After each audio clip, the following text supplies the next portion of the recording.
सूर्यगढ़ नामक एक भव्य नगर में राजा बलभद्र सिंह का शासन था। उसकी प्रशंसा दूर दूर तक फैली हुई थी। राज्य सुख शांति से भरा था, लेकिन अब राजा वृद्ध हो चला था। उसे एक ही पुत्र था, राजकुमार रुद्रसेन। उसकी उम्र अभी केवल 15 वर्ष की थी, परंतु उसका व्यक्तित्व ऐसा कि जो भी देखता मंत्रमुग्ध रह जाता। गौरवर्ण, तेजस्वी मुखाकृति और बुद्धिमान स्वभाव, रुद्रसेन सचमुच विलक्षण था। लेकिन पुराने समय के रीति रिवाज कुछ अलग ही थे। जब राजा बलभद्र सिंह ने पहली बार अपने पुत्र का विवाह कराया, तब वह मात्र 14 वर्ष का था, और फिर समय के साथ उसकी एक नहीं, दो नहीं, 7 शादियां कर दी गईं। पुराने राज्यवंशों में यही परंपरा थी, जितनी पत्नियां उतनी प्रतिष्ठा। राजा बलभद्र अब दिन प्रतिदिन कमजोर होता जा रहा था। एक दिन उसने अपने निजी कक्ष में बैठकर गहरी सांस ली और स्वयं से कहा, अब समय आ गया है, इस सिंहासन को अपने पुत्र को सौंप देना ही उचित होगा। और फिर सूर्यगढ़ के सिंहासन पर राजकुमार रुद्रसेन का राज्याभिषेक हुआ। एक किशोर जिसकी उम्र सिर्फ 15 वर्ष थी, लेकिन जिसके सिर पर अब एक संपूर्ण नगर की जिम्मेदारी आ गई थी। हालांकि रुद्रसेन अब राजा बन चुका था, लेकिन उसकी पढ़ाई लिखाई अभी भी जारी थी। हर सुबह वह अपने नगर के गुरुकुल में जाया करता था, जहां उसे धर्म, नीति, राजनीति और वेद शास्त्रों का ज्ञान दिया जाता। हर रोज की तरह जब वह अपने घोड़े पर सवार होकर गुरुकुल की ओर जा रहा था, तभी रास्ते में एक मालिन से उसका भेंट हुआ। वह एक साधारण सी मालिन थी, जो हाथों में फूलों के टोकरी लिए चली आ रही थी। उसकी सुंदरता विलक्षण थी, मानो कि स्वर्ग से कोई अप्सरा उतरी हो। मालिन ने राजा को नम्र स्वर में रोका और कहा, हे राजन, आप प्रतिदिन कहाँ जाया करते हैं? राजकुमार मुस्कुराया और अपने घोड़े से नीचे उतरा और बोला, मैं अपने गुरु के पास ज्ञान अर्जित करने जाता हूँ, वहीं से दिन की शुरुआत होती है। मालिन बोली, यह तो उत्तम बात है, लेकिन क्या आपने त्रिया चरित्र भी पढ़ा है? रुद्रसेन थोड़ा चौंका और बोला, नहीं, यह तो मैंने कभी नहीं पढ़ा। यह त्रिया चरित्र क्या होता है? मालिन ने गंभीर होकर उत्तर दिया, राजन, यदि आप सच्चे अर्थों में शासन करना चाहते हैं तो त्रिया चरित्र अवश्य पढ़िए। यही आपको स्त्रियों की मनोवृत्ति और स्वभाव की गूढ़ता से परिचित कराएगा। राजकुमार ने उत्सुकता से सिर हिलाया और कहा, मैं आज ही गुरुदेव से जाकर पूछूंगा कि उन्होंने यह मुझे क्यों नहीं पढ़ाया। इतना कहकर आगे बढ़ जाता है, जबकि मालिन वहीं से चुपचाप अपने रास्ते हो लेती है। मालिन की बातों ने जैसे रुद्रसेन के भीतर कोई ज्वाला जगा दी थी। उसकी चाल तेज हो गई थी, चेहरा तपने लगा था और आंखें भीतर उठे तूफान की गवाही दे रही थी। जैसे ही वह गुरुकुल पहुंचा, उसने सीधा गुरुवेद मित्र के चरणों में प्रणाम किया। आचार्य ने उसका चेहरा देखा और गंभीर स्वर में पूछा, क्या हुआ पुत्र, आज तुम्हारी आंखें क्रोध से भरी हैं, यह लाली क्यों है? रुद्रसेन ने क्षण भर भी न रुका, तीखे स्वर में बोला, गुरुदेव, आपने सब कुछ सिखाया, पर त्रिया चरित्र क्यों छुपाया? यह क्यों नहीं बताया कि यह क्या होता है? आचार्य कुछ पल चुप रहे, फिर गहरी दृष्टि से उसकी ओर देखते हुए बोले, बेटा, त्रिया चरित्र कोई साधारण ग्रंथ नहीं, इसे पढ़ना जोखिम से खाली नहीं होता। गुरु की बात सुनकर रुद्रसेन एक क्षण को चुप रहा, फिर दृढ़ स्वर में बोला, गुरुदेव, आप इसकी चिंता न करें, इस राज्य का राजा मैं स्वयं हूँ, और जो राजा भय से पीछे हटे वह राज्य करने का अधिकारी नहीं। अपने शिष्य की ऐसी दृढ़ता देखकर आचार्य वेद मित्र ने गंभीर स्वर में कहा, यदि तुमने ठान ही लिया है तो ठीक है, अब मैं तुम्हें त्रिया चरित्र पढ़ाऊंगा। और फिर वही हुआ। दिन बीतते गए, ऋतुएं बदली। त्रिया चरित्र के अध्ययन में कब 1 वर्ष बीत गया पता ही न चला। एक दिन आचार्य ने शांत स्वर में कहा, पुत्र, अब तुम्हारी शिक्षा पूर्ण हो चुकी है, अब तुम लौट सकते हो और अपने राज्य का संचालन कर सकते हो। अब तुम्हें यहाँ आने की आवश्यकता नहीं। रुद्रसेन ने सिर झुकाकर कहा, जैसा आदेश गुरुदेव, मैं अब लौटता हूँ। वह जैसे ही प्रस्थान के लिए मुड़ा, आचार्य वेद मित्र ने उसे पुकार कर रोक लिया। ठहरो पुत्र, वे बोले, तुम्हें विदा देने से पहले एक अंतिम वस्तु देना बाकी है। यह कहते हुए उन्होंने अपने वस्त्रों की ओट से एक मोतियों की माला निकाली। रुद्रसेन को देते हुए कहा, यह कोई साधारण माला नहीं है पुत्र, जब तुम इसे अपने गले में धारण करोगे तो तुम्हें कोई पहचान नहीं पाएगा, और जैसे ही उतार दोगे फिर तुम अपनी वास्तविक रूप में आ जाओगे। रुद्रसेन ने दोनों हाथों से वह माला ली और गहरे सम्मान के साथ उसे अपनी अंजलि में थामे रहा। गुरु ने आगे निर्देश दिया, आज ही जब रात का चौथा प्रहर शुरू हो, ठीक 12 बजे तुम अपने महल से चुपचाप निकल जाना। उत्तर दिशा की ओर अकेले जंगल की ओर बढ़ना। जब वहाँ पहुँचो तो यह माला अपने गले में पहन लेना, और फिर जहाँ खड़े हो वहाँ स्थिर हो जाना। जो होना है वह वहीं होगा। रुद्रसेन ने बिना एक भी प्रश्न किए केवल सिर झुकाया और कहा, जैसा आदेश गुरुदेव, मैं वैसा ही करूंगा। अपने घोड़े पर सवार होकर गुरुकुल से महल की ओर लौट चला। और जब रात के 12 बज जाते हैं और उस राजकुमार की 7 पत्नियां सो जाती हैं, रुद्रसेन चुपचाप उठा, मोतियों की माला ली और उत्तर दिशा की ओर जंगल की ओर निकल गया। वहां पहुंचकर उसने माला गले में पहन ली और एक वृक्ष के नीचे स्थिर खड़ा हो गया। कुछ ही देर में उसने देखा, एक औरत हाथों में भोजन की थाली लिए जंगल की ओर जा रही थी। थोड़ी दूर पर एक कुटिया थी, जहाँ एक वृद्ध तांत्रिक साधु निवास करते थे। मालिन उसी ओर बढ़ रही थी। तभी राजा ने उस औरत को पहचान लिया। यह वही मालिन थी जिसने रुद्रसेन से त्रिया चरित्र की बात कही थी, लेकिन अब वह उसे नहीं पहचान सकी, क्योंकि रुद्रसेन के गले में वह माला थी जिससे वह सबको पहचान सकता था, पर कोई उसे नहीं। राजा ने सोचा, आधी रात को यह भोजन लेकर कुटिया में क्यों जा रही है? वह चुपचाप उसके पीछे छिपता हुआ चल पड़ा। मालिन जैसे ही कुटिया पहुंची, रुद्रसेन ने देखा वहाँ एक तांत्रिक साधु बैठा हुआ था। उसके पास एक पोटली रखी थी और चारों ओर राख वस्तियां बिखरी थी। तभी तांत्रिक साधु ने तीखे स्वर में पूछा, आज देर क्यों हुई? मालिन ने सिर झुकाकर कहा, हे प्रियवर, मेरा विवाह हो चुका है, मेरे पति मुझे लेने आए हैं, हम कल प्रस्थान करेंगे, इसी कारण आने में देर हो गई। यह सुनते ही साधु की आंखों में क्रोध चमक उठा। उसने कहा, तो अब तुम अपने पति के साथ जाना चाहती हो, फिर मेरे पास क्यों आई हो? मालिन की आंखें भर आईं। वह बोली, मैं आपके बिना नहीं रह सकती, आपके बिना जी नहीं सकती। तांत्रिक साधु ने गहरी निगाहों से मालिन को देखा और धीमे स्वर में कहा, अगर तुम सच में मेरे बिना नहीं रह सकती तो तुम्हें एक काम करना होगा। जाओ, अपने पति की गर्दन काटकर यहाँ लेकर आओ। वही पुरुष जो हमारे बीच दीवार बन रहा है उसे समाप्त करो, तभी मैं तुम्हें स्वीकार करूंगा, तुम्हें अपनी पत्नी बनाऊंगा। ये सुनते ही मालिन ने बिना कुछ कहे साधु द्वारा दिया गया तलवार हाथ में लिया और अंधेरे में भागती हुई घर लौट गई। उसका पति गहरी नींद में था और अगले ही क्षण वह सोते हुए ही मार दिया गया। मालिन ने उसकी गर्दन कपड़े में बांधी और उसी रक्त से सनी निशानी को लेकर फिर से कुटिया पहुंची। पीछे पीछे पेड़ों की आड़ में खड़ा राजकुमार रुद्रसेन यह सब देख रहा था, स्तब्ध, शांत, पर भीतर से विचलित। और जब साधु ने देखा कि वह सचमुच अपने पति का सिर लेकर लौट आई है, तांत्रिक साधु ने जैसे ही मालिन के हाथ में उसका पति का कटा हुआ सिर देखा, उसके चेहरे पर घृणा और क्रोध की लपट दौड़ गई। उसने उसे एक जोरदार लात मारी और चीखते हुए कहा, भाग जा यहाँ से। जब तू उस पुरुष की न हो सकी जिसके साथ तूने 7 फेरे लिए, तो मेरी क्या होगी? अगर दोबारा मेरे पास आई तो तुझे जिंदा नहीं छोड़ूंगा। ये शब्द सुनते ही मालिन के पैरों तले जैसे जमीन खिसक गई। उसका चेहरा फीका पड़ गया और आंखें सूनी हो गईं। फिर भी वह पति की गर्दन को कपड़े में बांधकर चुपचाप वापस लौटी। घर पहुंची तो वहीं सिर अपने पुराने स्थान पर रख दिया और एक कोने में बैठकर स्तब्ध रह गई। और जैसे ही सुबह हुई, वह उसी जगह अपने मृत पति के पास बैठकर जोर जोर से चिल्लाने लगी, देखो, किसी ने मेरे पति की हत्या कर दी। उसकी चीख सुनकर गांव वाले इकट्ठा हो गए और उसके घर पहुंच गए। शव को देखकर सब स्तब्ध रह गए। कोई नहीं जानता था कि हत्या किसने की, लेकिन रुद्रसेन रात की पूरी घटना देख चुका था। गांव वाले पति की लाश लेकर अंतिम संस्कार के लिए बाहर निकल पड़े। पीछे पीछे मालिन भी रोती बिलखती हुई चल दी। रास्ते में वह बार बार चिल्ला रही थी, जब मेरे पति ही नहीं रहे तो ऐसे जीवन का क्या अर्थ? मैं सती बनूंगी। मालिन की बातों को सुनकर रुद्रसेन के चेहरे पर एक फीकी मुस्कान तैर गई। वह धीमे से बोला, त्रिया चरित्र जाने ना कोई खसम मार के सती हुई। ये बात और किसी ने नहीं समझी, पर मालिन समझ गई। उसने राजा की ओर देखा और कहा, हे राजन, आज आप मेरा उपहास में ले रहे हैं, पर कोई बात नहीं, मैं सती हो जाऊंगी। फिर वह कुछ कदम आगे बढ़ी और पलटकर बोली, एक बात कहूँ? रुद्रसेन ने कहा, कहो। मालिन बोली, राजा, जब कभी जीवन में चटाई पर बैठने की नौबत आए तो पहले उसे झाड़ कर बैठना। रुद्रसेन ने चौंक कर कहा, मैं तो राजा हूँ, चटाई पर क्यों बैठूंगा? मालिन ने गंभीर स्वर में उत्तर दिया, नहीं, जब भी समय तुम्हें वहाँ ले जाए तो चटाई को झाड़ना मत भूलना। रुद्रसेन ने सिर हिलाया, ठीक है, जैसा तुम कहती हो। इतना कहकर मालिन अपने पति के शव के साथ सती हो गई और रुद्रसेन उसकी चिता का अंतिम संस्कार करवा चुपचाप लौट आया, पर उसके मन में चटाई वाली बात अब भी गूंज रही थी। इसी तरह पूरा दिन बीत गया। रात होते ही रुद्रसेन ने फिर से वही मोतियों की माला अपने गले में डाली और अपने गुरु की बात याद करते हुए उत्तर दिशा की ओर उसी स्थान पर जा खड़ा हुआ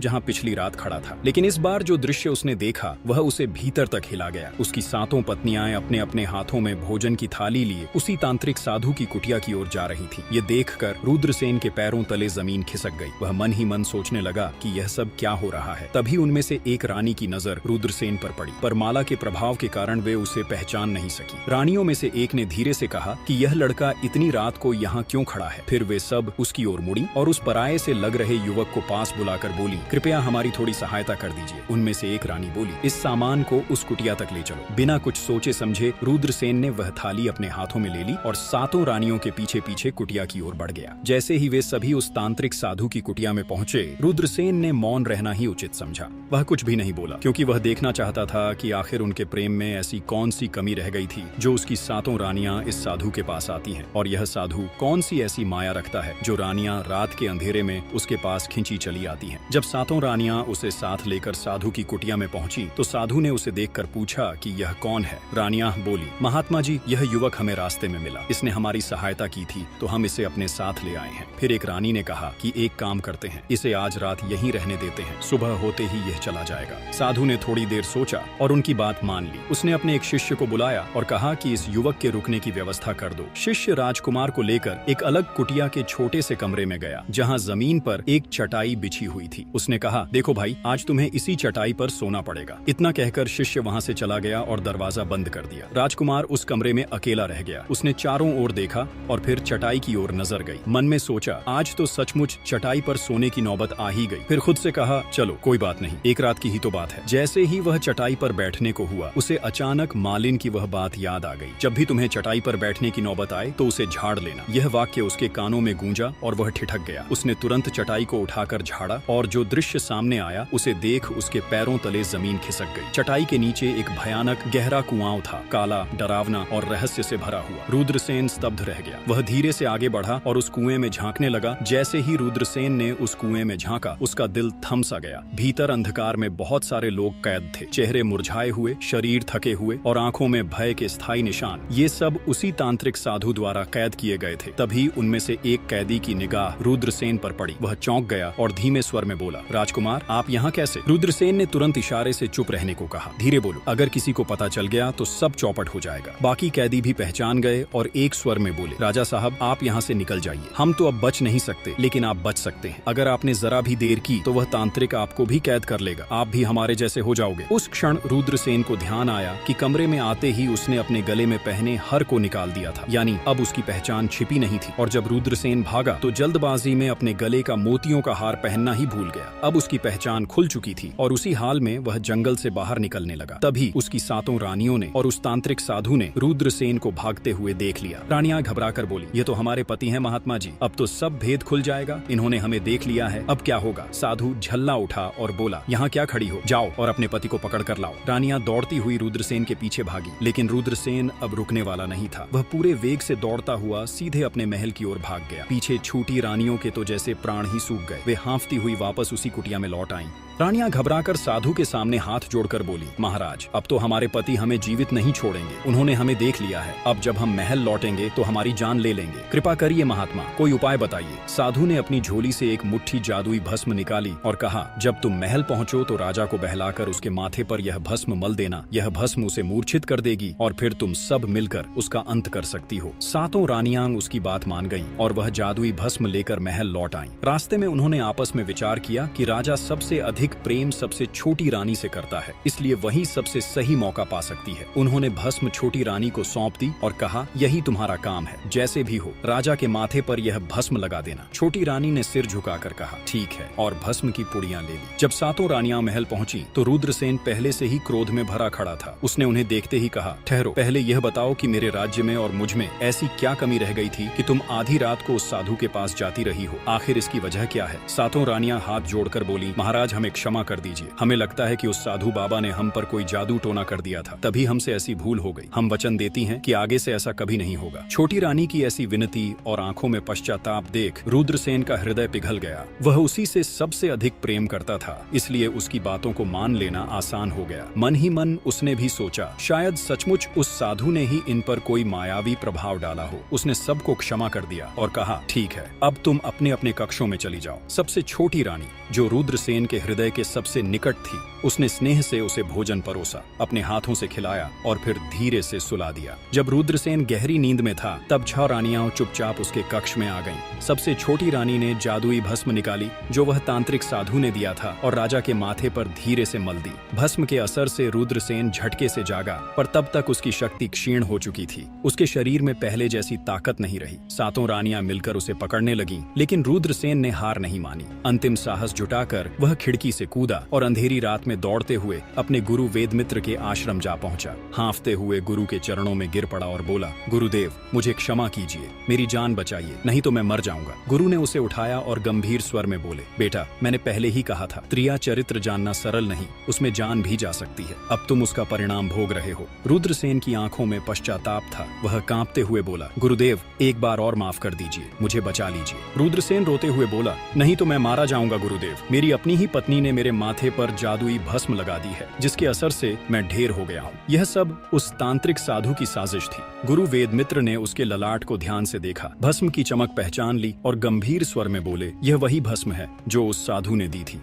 अब मैं तुम्हें नहीं बचा सकता बेटा। यह सुनते ही रुद्रसेन कांप उठा। उसने गुरु के चरण पकड़ लिए और गिड़गिड़ा कर कहा, ऐसा मत कहिए गुरुदेव, मैं आपका शिष्य हूँ, मेरी रक्षा करना आपका धर्म है। गुरु कुछ देर मौन रहे, फिर बोले, ठीक है, तुम्हें बचाना तो असंभव है, लेकिन एक उपाय है। रुद्रसेन ने तुरंत पूछा, कौन सा उपाय गुरुदेव? तब गुरु बोले, हम तुम्हें एक तोते में बदल देंगे। तुम्हारा मन, बुद्धि और आत्मा सब उसमें समा जाएगी और फिर तुम विशालगढ़ राज्य चले जाना। वहाँ जाकर रहना, क्योंकि वहाँ के महाराज आदित्यपाल के राज्य में किसी भी तांत्रिक का जादू असर नहीं कर करता। रुद्रसेन ने सिर झुका दिया। उसका शरीर दुर्बल हो चुका था। गुरु ने रुद्रसेन की पीड़ा को समझते हुए कहा, जब तुम्हें कोई ऐसी स्त्री मिलेगी जो तुमसे सच्चा प्रेम करेगी, तब तुम्हारा यह रूप टूटेगा और तुम पुनः राजकुमार बन जाओगे। रुद्रसेन ने सिर झुकाकर कहा, ठीक है गुरुदेव, मुझे तोते का रूप दे दीजिए। तब गुरु ने मंत्रों के साथ उसे एक तेजस्वी हरे तोते में बदल दिया। रुद्रसेन अब उड़ता हुआ महाराज आदित्यपाल के राज्य विशालगढ़ के निर्जन उपवन में बस गया, जहाँ कोई तांत्रिक शक्ति असर नहीं करती थी। भय और पछतावे में डूबी 7 रानियां महल में व्याकुल बैठी रहीं। लेकिन चिंता इतनी बढ़ गई कि अंततः वह उठी और एक बार फिर उसी तांत्रिक साधु के पास जा पहुंची और हाथ जोड़कर बोली,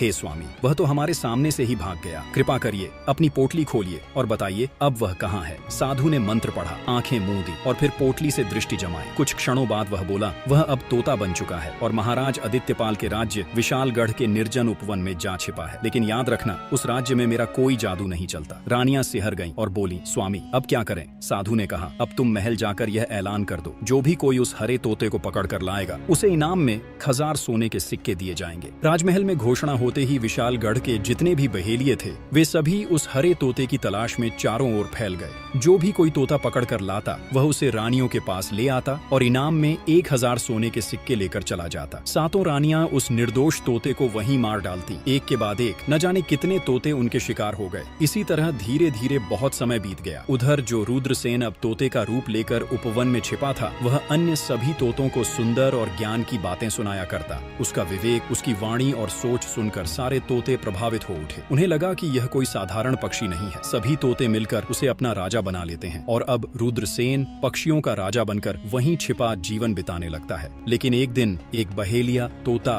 पकड़ते पकड़ते भटकता हुआ उस पेड़ के पास पहुंच गया, जिसके नीचे वह विचक्षण और रहस्यमयी हरा तोता बैठा था। जब उस बहेली ने इतने सारे तोते को देखा तो अपने मन में सोचा कि अगर हम इतने सारे तोते पकड़कर रानी के पास ले जाएंगे तो हमें बहुत सारी सोने के सिक्के मिल जाएंगे। लेकिन वह बहेलिया सोचता है कि मैं इतने सारे तोते पकड़कर कैसे ले जाऊं। फिर अगली सुबह सारे तोते दाना चुगने के लिए उड़ जाते हैं। तभी वह बहेलिया उस पेड़ के पास जाकर उसकी डालों पर चाकू से कट लगा देता है, जिस कारण से उस पेड़ की गोंद निकलती है और उसी गोंद के कारण तोते उस पेड़ पर चिपक जाने वाले थे। मित्र बहेलिया वहीं छिपकर बैठकर यह नजारा देखने के लिए इंतजार करता है।